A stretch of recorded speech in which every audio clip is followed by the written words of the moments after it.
Hello friends, back to my channel. আবারও একটা নতুন ভিডিও নিয়ে তোমাদের কাছে চলে এসেছি। আজকে আমি যে ভিডিওটা বানিয়েছি তালের পিঠে। তো তাল দিয়ে ভাজা পিঠে, সিদ্ধ পিঠে অনেকেই অনেক রকম খেয়েছো। এই রকমভাবে একবার বানিয়ে খেয়ে দেখো।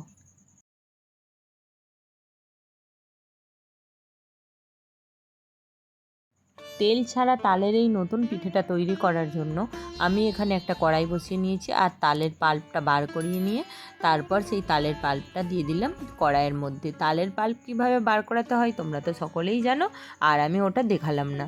তো যদি তোমরা না জেনে থাকো, আমার অন্য ভিডিওতে তালের পাল্প কী করে বের করেছি দেওয়া আছে, তোমরা দেখে নিতে পারো। তো যাই হোক, কড়ার মধ্যে তালের পাল্পটা দিয়ে ভালো করে গ্যাসটা অন করে দিয়ে ভালো করে নাড়াচাড়া করতে থাকবো। আর একটু জলও দিয়ে দিলাম, যাতে আমি পরিমাণ মতো এখানে যে ময়দা আর সুজি দিয়ে পিঠেটা বানাবো সেটা দিতে হবে। তো এখানে আমি অল্প একটু পরিমাণে লবণ দিয়ে দিলাম। লবণটা দিয়ে দিলাম এর কারণেই, তালের সঙ্গেই লবণ চিনি যতটা যা লাগবে দিয়ে দেব। তারপরে আমি ময়দা বা সুজি যেটা দিয়ে বানাবো সেটা দেবো। তো এখানে দেখো খানিকটা পরিমাণে চিনিও দিয়ে দিলাম। তালটা যতটা মিষ্টি সেই হিসাবে চিনিটা দিও। তালটা মোটামুটি মিষ্টি ছিল, তবুও আমি একটু চিনিটা বেশি দিয়ে দিলাম, 2 চামচ মতো। যাই হোক, চিনিটাও গলে গলে যাচ্ছে যখন, তখন আমি কী করব, এখানে একটা কাপের মাপ করে 1 কাপ দিয়ে দেবো সুজি। সুজিটা আমি কিন্তু আগের থেকে ভেজে রেখেছি আর একটু গুঁড়িয়েও নিয়েছি। তোমরা একটু ভেজে নিয়ে গুঁড়িয়ে নিতে পারো। তো যাই হোক, সুজিটা আগের থেকে আমার ভাজা আছে। আমি সুজি আনলে সবসময় আগে থেকে ভেজে ডাব্বার মধ্যে রাখি শুকনো লেড়ে নিয়ে। কেন, সুজিটা শুকনো নেড়ে ডাব্বার মধ্যে রেখে দিলে পোকা হয় না, অনেক দিন ভালো থাকে। তো সেই জন্যে সুজিটা আমি সব দিনই এরকম নেড়ে রেখে দিই আগে থেকে। তো যাই হোক, এখানে 1 কাপ সুজি দিয়ে দিলাম। তারপর দিয়ে দেবো 1 কাপ ময়দা। ওই কাপটার মাপ করেই দিয়ে দেবো 1 কাপ ময়দা। সুজি আর ময়দাটাকে ভালো করে মিক্স করে নাড়তে থাকবো। বেশ একটা সুন্দর ডো তৈরি হয়ে যাবে। তারপর আমি গ্যাসটা বন্ধ করব। দেখো, এখানে ময়দাটাও দিয়ে দিলাম, দিয়ে ভালো করে নাড়াচাড়া করতে থাকবো। আর প্লিজ সাইড থেকে যে সাউন্ডটা আসছে তোমরা ইগনোর করো।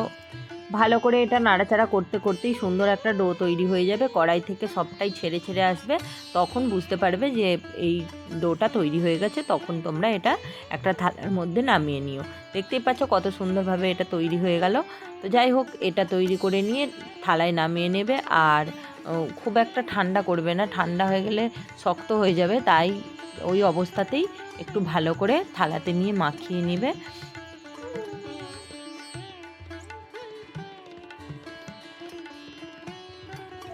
একটা থালার মধ্যে এটা আমি নিয়ে নিয়েছি।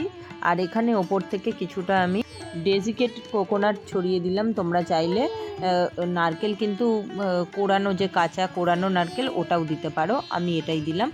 তো যাই হোক, তোমরা তোমাদের পরিমাণ মতো দিও, আর যে যেটা ভালো বুঝবে দিও। আমার মনে হয় কাঁচা নারকেল কোড়ানোটা দেওয়াটাই ভালো, বেশি টেস্টি হবে।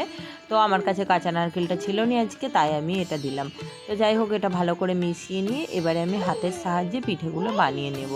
সেই মনে আছে কি তোমাদের, চুষি পিঠে আমরা করেছিলাম, সেইভাবেই কিন্তু চুষি পিঠের মতোই এরকম চুষিগুলো কেটে নিতে হবে। এইরকমভাবে কেটে নেওয়ার পরে তারপরে এগুলোকে আমি একটা ছিদ্র জাতীয় পাত্রের মধ্যে দিয়ে সেদ্ধ করে নেব।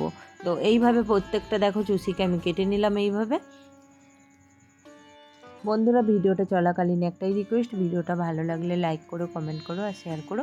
আর যারা আমার চ্যানেলে নতুন তারা অবশ্যই চ্যানেলটা সাবস্ক্রাইব করে পাশে থাকা বেল বাটনটি বাজিয়ে দিও, যাতে আমার ভিডিও তোমরা সবার আগে দেখতে পাও। দেখো, পিঠেগুলো সেদ্ধ করার জন্য এখানে একটা হাঁড়ির মধ্যে আমি জল দিয়ে দিয়েছি। আর তারপরে এই ছিদ্র জাতীয় পাত্রটা নিয়ে নিলাম আর ভালো করে মুছে দিলাম, যাতে জল আরে না থাকে। তো দেওয়ার পরে এই পাত্রটার মধ্যে একটু আমি সাদা তেল হাতে করে বুলিয়ে দেব, যাতে পিঠেগুলো দেওয়ার পরে হয়ে যাওয়ার পরে যাতে না আটকে রয়ে যায়। তো এইরকমভাবে তেলটা লাগিয়ে দিও। তোমরা অয়েল ব্রাশ দিয়ে লাগাতে পারো, হাত দিয়েও লাগাতে পারো। আমি হাত দিয়ে লাগিয়ে নিলাম। তারপর আমি পিঠেগুলোকে এখানে এইভাবে দিয়ে দেবো, দিয়ে একটা ঢাকা দিয়ে দেবো। 10 মিনিটের মধ্যে এগুলো কিন্তু আমাদের রেডি হয়ে যাবে। 10 মিনিট পর ঢাকনা খুলে দেখলেই দেখবে পিঠেটা আমাদের রেডি হয়ে গেছে। এই রকমভাবে তালের পিঠে বানিয়ে খেয়ে দেখো, খুব তাড়াতাড়ি, খুব সহজেই তেল ছাড়া এরকমভাবে পিঠে তৈরি হয়ে যাবে। চাল গুঁড়ানোরও ঝামেলা থাকবে না, খুব সুন্দর খেতে লাগে। এইরকমভাবে বানিয়ে তোমরা খেয়ে দেখো। দেখো, এটা আমার তৈরি হয়ে গেছে পিঠেটা। তো সেদ্ধ হতে বেশিক্ষণ তো সময় লাগবে না, একদম সরু সরু ছোট্ট ছোট্ট দেখতে পাচ্ছ। তো যাই হোক, এটাকে আমি এখন একটা পাত্রের মধ্যে নামিয়ে নিয়েছি। এটা আমার এখন খাওয়ার যোগ্য হয়ে গেছে। তো এটা খেতে কিন্তু খুব সুন্দরও হয়েছিল। তোমরা এইভাবে করে খেয়ে দেখো। তো চলো বন্ধুরা, আবার আসবো নতুন একটা ভিডিও নিয়ে খুব তাড়াতাড়ি। ততক্ষণ কিন্তু তোমরা ভালো থেকো, সুস্থ থেকো, সাবধানে থেকো। টাটা বন্ধুরা।